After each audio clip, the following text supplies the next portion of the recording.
You know, all this impeachment stuff, a lot of folks are saying, then the President of the United States is under enormous pressure. Of course, that loses sight of the fact the guy who wants to replace him, Joe Biden, and all the issues he's facing because he's come up in this Ukraine discussion.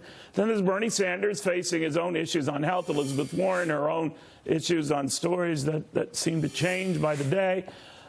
We've got radio show host Ethan Behrman on all of this. Ethan, it's safe to say that it's almost like a game of musical chairs among the prominent Democratic candidates. I tend to keep things pretty simple and focus on the money they're raising. Elizabeth Warren's still raising a lot of money, and in small denominations, which is gold in politics. I don't know how long that lasts, but what are you hearing?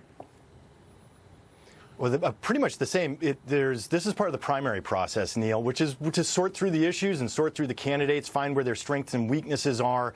And each one has had their interesting bumps in the road in the last couple of weeks. To your point, with Biden and, like you said, the Ukraine, Bernie horribly having a heart attack, and Elizabeth Warren, you know, making these unforced errors of changing stories, which actually opens up the campaign to other candidates as well. This is not done. This is not settled. We haven't even cast a vote yet, and people want to anoint winners. I like people like Beto O'Rourke as a dark horse right now. Really? All right.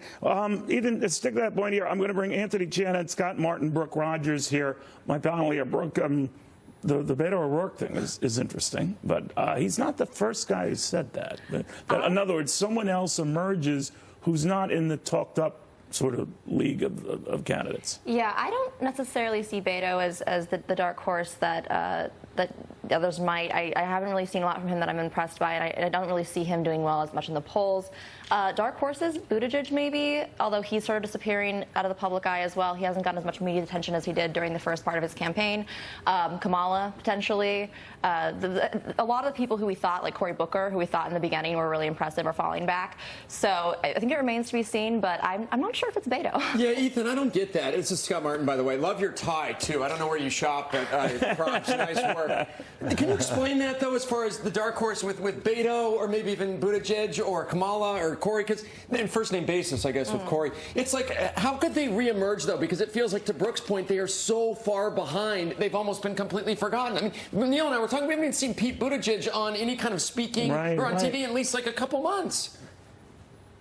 Yeah, that's a great question. I appreciate you asking it. The reason I focus on Beto as their dark horse candidate is he's an eloquent, inspirational speaker like Barack Obama. He really fires up a crowd. He takes the time. He takes free pictures with everybody at every single event that he does. He doesn't charge $1,000. I know in the beginning he did. He still does that? I just saw him this Sunday here in Los Angeles in a lower income community. He took the time to see every single person that was there. He connects with people. He listens to everybody. There's a rare commodity in politics that he's a genuine human being with everybody he interacts with, and people are connecting with that. Interesting. Anthony, you know, it's still early. Like you would remind me, we've got a long way to go just to even get to Iowa. So all of these positions and leaders have changed. And as soon as one emerges, they get really scrutinized. It's happened with Elizabeth Warren, things she says. We have tape of things she used to say. So they go after her. The same might apply to Beto O'Rourke if he's the guy, to Ethan's point, or Buttigieg. I don't know. But is it your sense that whoever emerges is in the moderate mold of a Joe Biden type, including Joe Biden, or a hard left type? I think that in order to win the election, you have to move towards the center. So you have to become more moderate. In fact, I think even Warren will become more moderate if she actually gets the nomination. But I never want to. She would have to. I don't want to take a rocket to get to the middle, right? But I don't want to underestimate Mayor Pete, as people call him, because he has raised $19 million in the third calendar quarter. You're right. That's very impressive. I mean, it's not as impressive as Bernie Sanders, but for the great point that Brooke made, his odds, because of health reasons, obviously puts him at a little bit of a disadvantage. So I think Mayor Pete has interesting. It's a good long shot. I do want to talk as well, Ethan, about the emergence of the moderate Joe Biden. He was sort of kowtowing to the far left fringe, the progressive fringe of the party. I'm not dismissing that, but that is not where the general election appeal would be.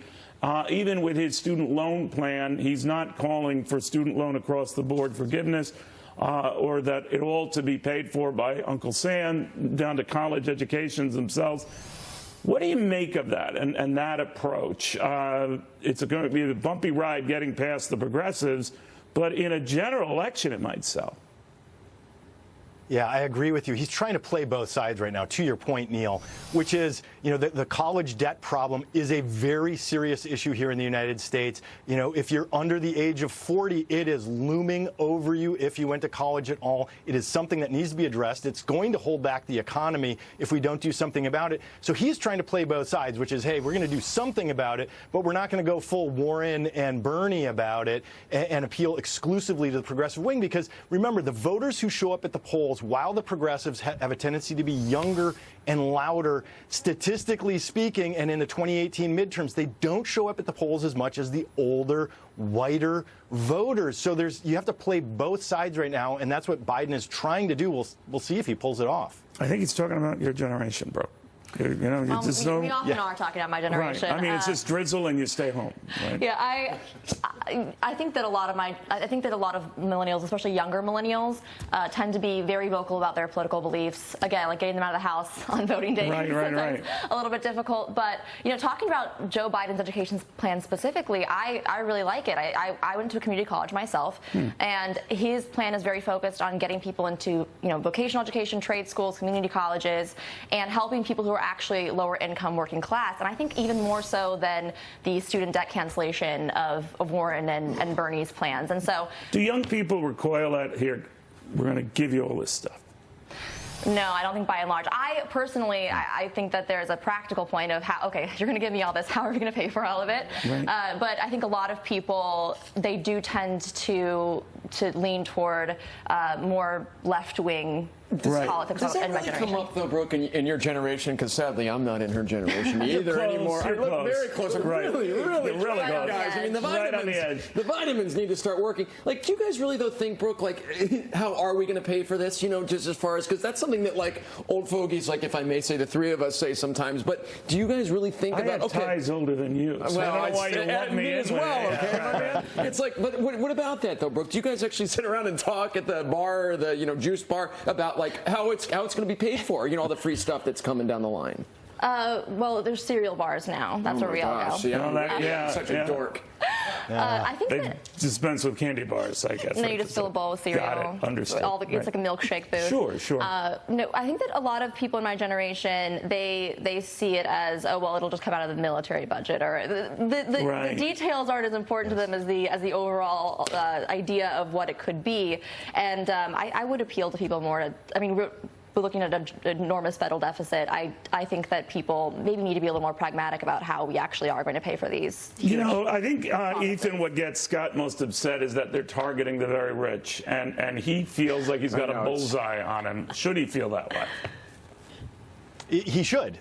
Pretty much every single Democratic candidate is looking at that. One of the things why Elizabeth Warren is popular with the progressives right now is she's a populist, and that's what got Donald Trump elected. People are very frustrated. Very different populist, but I see what you're saying. You're right. That is an appeal. But the point is, yeah, and we never closed the hedge fund loophole.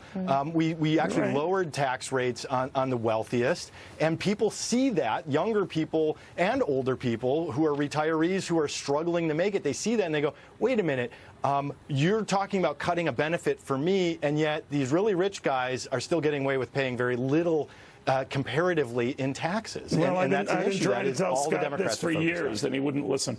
My hearing aids weren't working. Yeah, exactly. What? All right. Really great job on all of that, Ethan. We'll watch very closely. You got me watching Beto O'Rourke now. I had pushed him aside prematurely, I guess. We'll watch that. We're also